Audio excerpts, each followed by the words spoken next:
বাংলাদেশকে মালদ্বীপের মতো হাল করতে গিয়ে ভারতের আজ নিজের হালই মালদ্বীপের মতো। শেখ হাসিনা সরকারের পতনের পর বাংলাদেশিদের শিক্ষা দিতে ভিসা দেওয়া বন্ধ করে দেয় ভারত। উদ্দেশ্য শেখ হাসিনা সরকারকে আবারও বাংলাদেশের রাষ্ট্র ক্ষমতায় ফিরিয়ে নিয়ে আসা। ভারত ভেবেছে তাদের ভিসা না পেয়ে বাংলাদেশে আবারও একটা গণ আন্দোলন গড়ে উঠবে। বাংলাদেশ তখন বাধ্য হয়ে ভারতের দাসত্বকে মেনে নিবে। তবে বাস্তবতা যে কতটা নির্মম তা হারে হারে টের পেল ভারত। বাংলাদেশকে শিক্ষা দিতে গিয়ে এখন পথে বসেছে ভারত। বাংলাদেশিদের ভারত ভ্রমণ কমে যাওয়ার কারণে পশ্চিমবাংলার হাসপাতাল থেকে শুরু করে সকল ব্যবসায়ীদের ব্যবসায় এখন লালবাতি। ফাঁকা হয়ে আছে ভারতের প্রাইভেট হাসপাতালগুলো। এতদিন যে কলকাতা বাংলাদেশিদের পদচারণায় মুখরিত ছিল, আজ যেন তা শ্মশানে পরিণত হয়েছে। এতে পথে বসেছে ভারতের হাসপাতালের ডাক্তার থেকে শুরু করে মালিক পক্ষরা।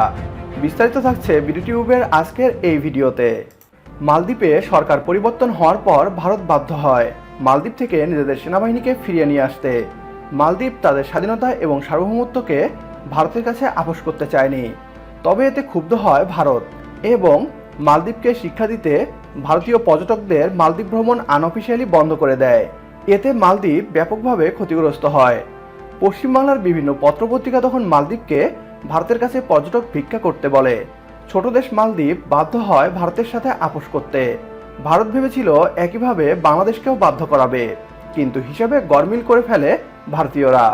বাংলাদেশকে নিয়ে যে পরিকল্পনা করেছিল ভারত, সেটা এখন তাদেরই ক্ষতি করছে। এবার ভারতকে মালদ্বীপের মতো বাংলাদেশের কাছে পর্যটক ভিক্ষা করতে হবে। বাংলাদেশের কোটা সংস্কার আন্দোলন ঘিরে অস্থিরতার প্রভাব পড়েছে কলকাতার নিউ মার্কেট এলাকার ব্যবসাগুলোতে। বেনাপোল স্থলবন্দর দিয়ে বাংলাদেশি পর্যটক প্রবেশে ধস নেমেছে। এর নেতিবাচক প্রভাব পড়েছে পশ্চিমবঙ্গের ব্যবসা বাণিজ্যে। বিশেষ করে কলকাতার নিউ মার্কেট এলাকার হোটেল, জুতা, পোশাক ও প্রসাধনী থেকে শুরু করে ক্ষতির মুখে পড়েছে পরিবহন ব্যবসায়ীরাও। অনেকেই বলেছেন বাংলাদেশি পর্যটক কমে যাওয়ায় তাদের দোকান ভাড়া দিতেও কষ্ট হচ্ছে। ভারতীয় ব্যবসায়ীদের একাংশ বলছে এই পরিস্থিতি যদি বজায় থাকে তাহলে তাদের ঘরের খাবার জোটানো কঠিন হয়ে যাবে। একই চিত্র কলকাতার হাসপাতালগুলোতেও। পশ্চিমবাংলার মিডিয়ায় খবর প্রকাশ করে বলছে চিকিৎসার জন্য বাংলাদেশ থেকে ভারতে আসেন প্রচুর বাংলাদেশি মানুষ। বিশেষ করে কলকাতায় এই সংখ্যাটা অনেক বেশি। তবে বর্তমানে বদলেছে পরিস্থিতি। সে দেশের অস্থিরতার জের পড়তে শুরু করেছে রাজ্যের বেসরকারি স্বাস্থ্যকেন্দ্রে। বহির্বিভাগ অন্তর্বিভাগে কার্যত একই ছবি। বেসরকারি হাসপাতাল সূত্রে খবর পাওয়া গেছে বাইপাস সংলগ্ন হাসপাতালের ওপিডিতে বাংলাদেশ থেকে আগত রোগীর সংখ্যা অর্ধেকে নেমেছে। একাধিক হাসপাতালে বাতিল চিকিৎসা সংক্রান্ত পরীক্ষা নিরীক্ষা, অস্ত্রোপচার। কলকাতার দাদাদের এই হাল দেখে বাংলাদেশ হিসেবে আমাদের মায়া হচ্ছে। তাদের ধারণা ছিল ভারত ভিসা বন্ধ করে দিলে বাংলাদেশে হাজার হাজার মানুষ বিনা চিকিৎসায় মারা যাবে।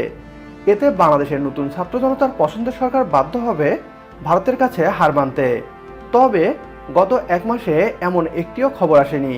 এর থেকেই প্রমাণ হয় বাংলাদেশের চিকিৎসা ব্যবস্থাও সক্ষম, শুধু অভাব রয়েছে আস্থা এবং বিশ্বাসের।